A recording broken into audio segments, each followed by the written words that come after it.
Bora falar de CEP, né? O CEP, porra, o CEP bate certo, tá? Eu lembro bem que eu trouxe esse vídeo aqui e fiz uma pergunta para vocês sobre Cruzeiro e Coritiba, né?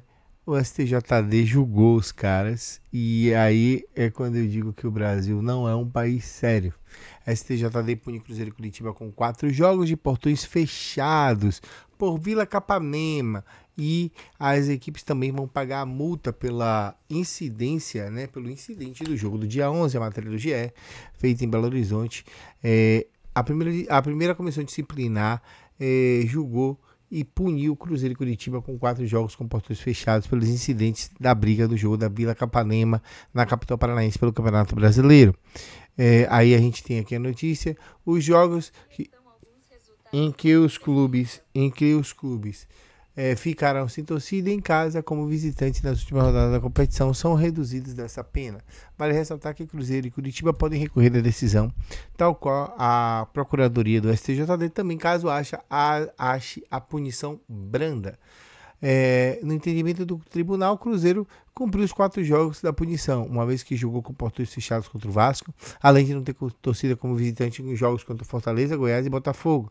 O Curitiba, por sua vez, cumprirá sua última partida contra o Corinthians na próxima quarta-feira. E aí eu vou encerrar até a matéria por aqui, porque eu não quero me estressar. E vamos conversar sobre isso. A gente tem um fato da Série B do ano passado. O Sport, no jogo contra o Vasco, um jogo de invasão de campo, um jogo onde as equipes foram impedidas de jogar, um jogo onde deu tudo errado aí para a equipe do Sport. Teve pontos, né, tirados e dados ao Vasco. O Vasco foi a última rodada contra o Ituano tranquilo, precisando de um empate. O Vasco venceu, subiu para a Série A. Depois tiraram os pontos do Vasco, devolveram para o Sport, mantiveram a punição. É o CEP, né? Bahia e Ceará brigaram na Copa do Nordeste sem público ou com o público reduzido por conta da pandemia. Os jogadores brigaram, eles julgaram, puniram o Bahia com perda de mando de campo. Alegaram até que o jogo tinha sido na Paraíba. E aí a gente vê o Cruzeiro reincidente na Série B. Ele já tinha feito isso na Série A, já tinha quebrado seu próprio estádio, foi punido, perdeu pontos, foi multado. E agora o Cruzeiro tá suave, 4 joguinhos, já cumpriu e vai lá e salva-se. A gente fica se perguntando, e aí eu faço essa pergunta, estendo essa pergunta para você que está assistindo esse vídeo, o quanto o CEP ele é danoso para o Nordeste e é suave para o Sul e Sudeste. Ah, João, mas o Cruzeiro já está salvo. Beleza, mas na Série B, o Cruzeiro, na Série A do ano passado, o Cruzeiro perdeu pontos, começou com -6 naquela outra Série B. É reincidente. Causou uma briga generalizada no estádio fora de casa enquanto visitante. E recebe 4 jogos de punição mais multa.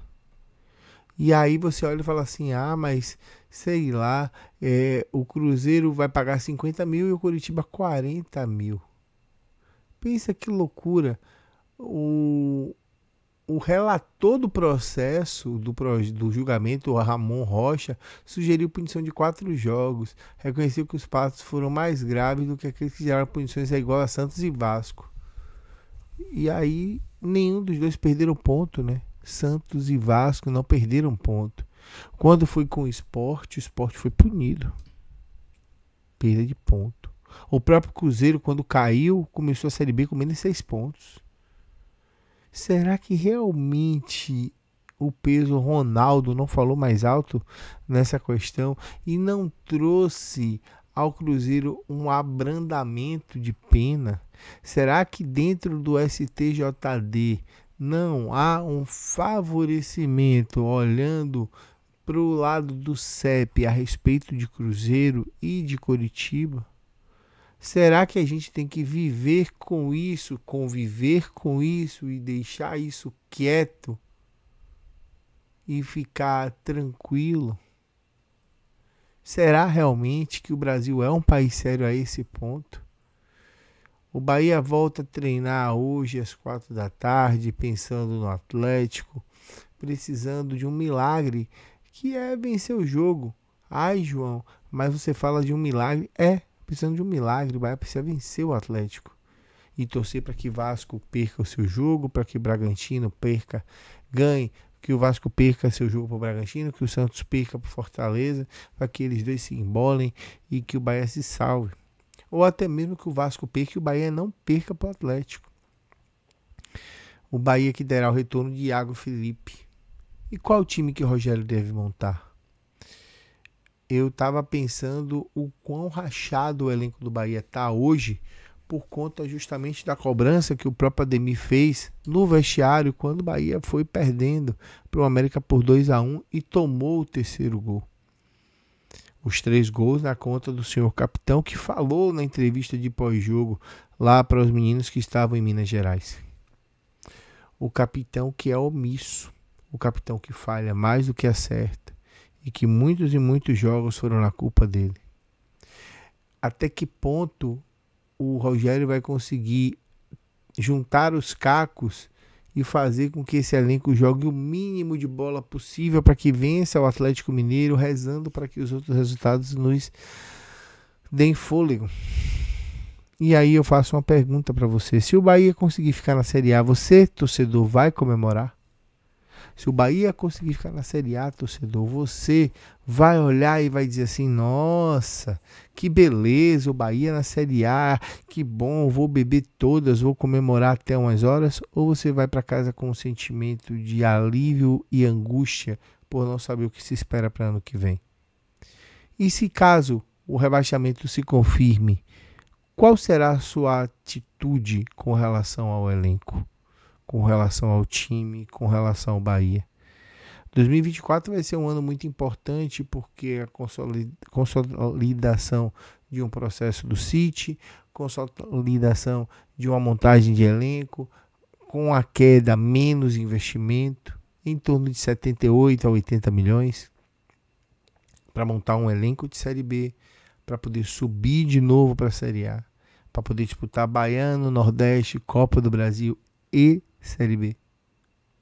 Até que ponto essa queda pode ser prejudicial para o projeto City no Bahia? E até quando o torcedor do Bahia vai continuar seguindo, caindo e levantando, caindo e levantando, caindo e levantando? São perguntas que eu ainda não tenho resposta. Quarta-feira estaremos na Fonte Nova para Bahia e Atlético Mineiro, esperando ter respostas, esperando ter soluções e esperando que Ramon Abate Abel, juiz do jogo, não prejudique o Bahia nessa partida. Peço humildemente seu like, seu compartilhamento, sua curtida. Provavelmente hoje à tarde a gente deve fazer uma live.